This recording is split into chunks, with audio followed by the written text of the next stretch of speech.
Let's jump to line 845 in book 24.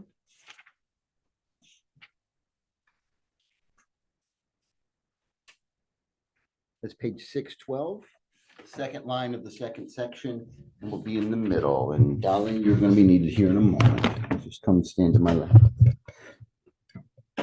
So, Achilles says yes. Once they had borne him, the body of Hector, into the famous halls, they laid his body down on his large carved bed and set beside him singers to lead off the laments, and their voices rose in grief. They lifted the dirge high as the women wailed in answer, and white-armed Andromache led their songs of sorrow, cradling the head of Hector, man-killing Hector gently in her arms. Oh, my husband, cut off from life so young, you leave me a widow, lost in the royal halls, and the boy only a baby, the son we bore together, you and I so doomed. I cannot think he will ever come to manhood. Long before that, the city will be sacked, plundered top to bottom. Because you are dead, her great guardian, you who always defended Troy, who kept her loyal wives and helpless children safe, all who will soon be carried off in the hollowed ships, and I with them. And you, my child, will follow me to labor somewhere, at harsh, degrading work, slaving under some heartless masters. I, that or some Achaean marauder will seize you by the arm and hurl you headlong down from the ramparts. Horrible death. Enraged at you because Hector once cut down his brother, his father, or his son. Yes, hundreds of armed Achaeans gnawed the dust of the world, crushed by Hector's hands. Your father, remember, was no man of mercy, not in the horror of battle. And that is why the whole city of Troy mourns you now, my Hector. You've brought your parents accursed tears and grief, but to me, most of all, you've left the horror, the heartbreak. For you never died in bed and stretched your arms to me or said some last words from the heart I can remember, always weeping for you through all my nights and days. Her voice rang out, and the women wailed in sorrow. Spence, or you Hecuba? Yeah, Maria. And the women wailed in sorrow, wailed in answer, and Hecuba led them in a throbbing chant of sorrow. Hector, dearest to me by far of all my sons, and dear to the gods while we still share this life. And they cared about you still, I see, even after death. Many the sons I had whom the swift runner Achilles caught and shipped on the barren salt seas as slaves to Samos, to Imbros, to Lemnos, shrouded deep in mist. But you, once he slashed away your life with his brazen spear, he dragged you time and again around his comrade's tomb, Patroclus, whom you killed.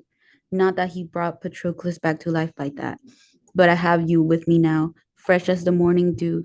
You lie in the royal halls like one whom Apollo, lord of the silver bow, has approached and shot to death with gentle shafts. Random. Her voice rang out in tears, and an endless wail rose up. And Helen, the third in turn, led their songs of sorrow. Hector, dearest to me of all my husband's brothers, my husband Paris, magnificent as a god. He was the one who brought me here to Troy. Oh, how I wish I'd died before that day.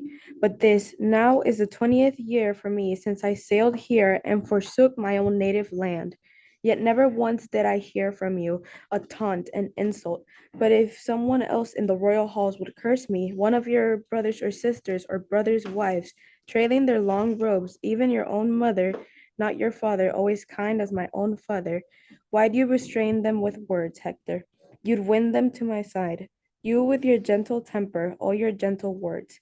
And so in the same breath I mourn for you and me, my doom-struck, herald heart. Now there is no one left in the wide realm of Troy, no friend to treat me kindly.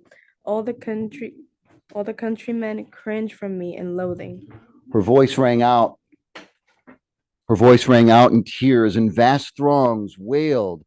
And old King Priam rose and gave his people orders. Now, you men of Troy, haul timber into the city. Have no fear of an Argive ambush packed with danger. Achilles vowed when he sent me home from the black ships not to do us harm till the 12th dawn arrives. At his command, they harnessed oxen and mules to wagons.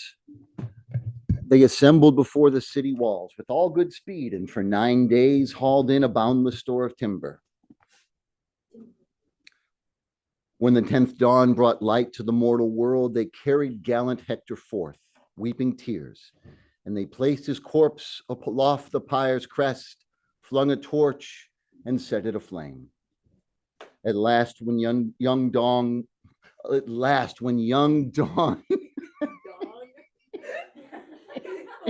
oh, I just got demonetized. At last, when young Dawn with her rose red finger shone once more, the people massed around illustrious Hector's pyre. And once they'd gathered, crowding the meeting grounds, they first put out the fires with glistening wine, wherever the flames still burned in all their fury. Then they collected the white bones of Hector, all his brothers, his friends in arms, mourning. And warm tears came streaming down their cheeks. They placed the bones they found in a golden chest, shrouding them round and round in soft purple cloths. They quickly lowered the chest in a deep, hollow grave and piled it over a cope of huge stones closely set, then hastily heaped a barrow, posted lookouts all around, for fear the Achaean combat troops would launch their attack before the time agreed. And once they'd heaped the mound, they turned back home to Troy, and gathering once again, they shared a splendid funeral feast in Hector's honor, held in the house of Priam, king by will of Zeus. And so the Trojans buried Hector, breaker of horses, the Iliad of Homer. So you might be thinking now, actually, you know what? We're going to take a 1-minute break. Deshauna, I'm going to post a new link. We'll go about 10 more minutes with the new link. So check Schoology in just a moment. So is anybody thinking, oh, that's not my best view for the camera. Is anybody thinking right now, wait, that's it? That's the end of the story? Well, it's the end of the Iliad. It's not the end of the story. The Iliad is not the story of the Trojan War. The Trojan War is a 10-year saga. The Iliad is the story of the rage of Achilles. One episode that happens 9 years into the war. All of our time in the Iliad, the estimates, there's a couple places where it's difficult to tell how much time has passed. But the best and also the longest reliable estimate for how much time passes in the Iliad is 54 days. Start to finish, this has been 54 days. And 12 of them were right in the beginning, and 12 of them were between 2 paragraphs on the last page. So most of the action has taken place over, but what's that leave? 30 days, right? I'll share an article with you that breaks down exactly how those 30 days are divided. Ending with the conversation between Achilles and Priam. The conversation between Achilles and Priam is what the Iliad's about.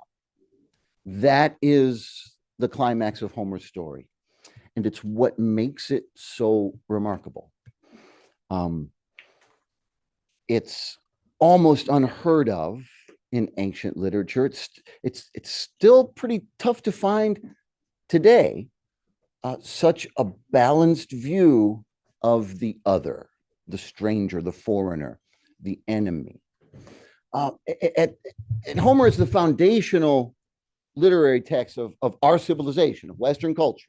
Okay, you dig down to the literary bottom of our civilization, you hit Homer, and you get underneath Homer, and then literarily there's nothing in our civilization, not in human civilization, but in Western civilization. And there at the foundation is a story that presents the us as the bad guys and the them as the good guys. Homer's worldview is that we are all caught up in these cycles, in these waves of fate, controlled by the fates, controlled by the gods, and we are all but powerless, right? And any attempt to resist, any attempt to carve our own path, to choose our own destiny is all futile. You got that right on the last page. The cycles of violence, as Andromache's holding a Styanax and saying, someday some Greek is going to kill you because your dad killed his brother, and then some Trojan's going to kill that Greek, and then some Greek's going to kill that Trojan, and it's just going to go on and on and on, and there's nothing we can do. There's no escape.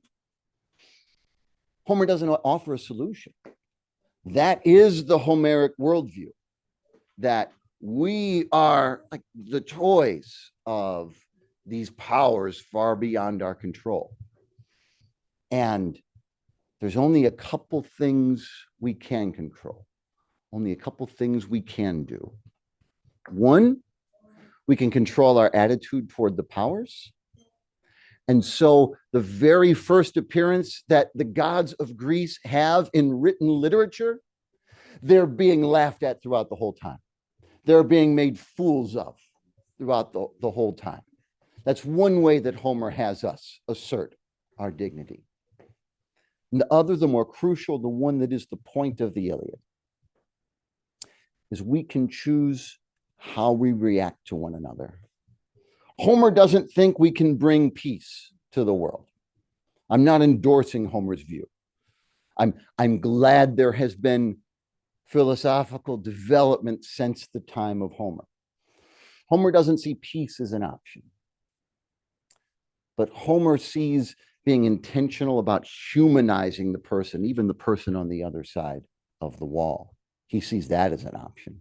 That as that acknowledging the dignity even of my enemy, even of the foreigner, even of the one I am damned to try to kill, to still recognize him, her, as a human person entitled to some dignity, entitled to some respect. It may not be enough to make Homer's worldview appealing. In one sense, I'm glad not to live in Homer's world. And the other sense, I know that in many ways I am just pretending not to live in Homer's world. It may not be Zeus and Athena and Hermes and Apollo and Aphrodite that are pulling the strings, that are controlling the fates, but we didn't design our own psychology. We didn't design our own biological urges. We did not design the political conflicts around the globe that inevitably impact all of us. I don't say we're powerless in the way Homer says, but we're far from free to build our own world. And that's what unites us.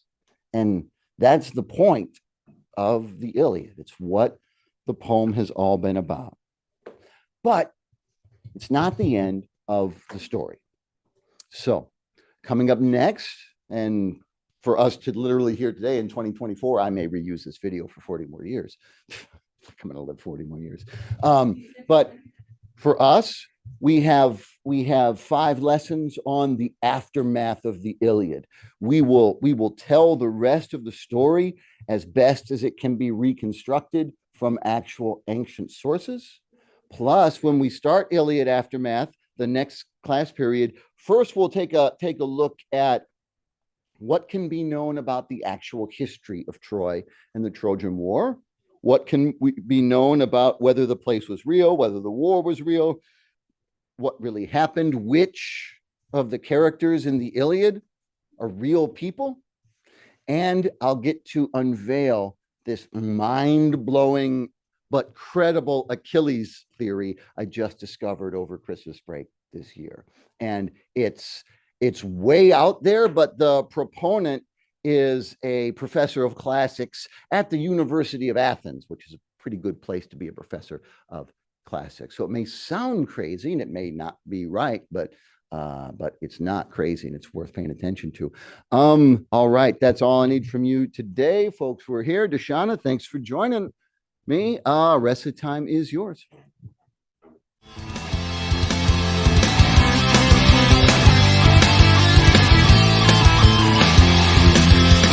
Walk around down the ladder bit, trying to make the pieces fit to a puzzle with a million missing pieces. When I'm feeling fine is when I discover that I'm afraid to blow my cover, and there's something very wrong with this. So slip back in your hole, or get back in your cave. If I'm going down, I'm taking someone with me.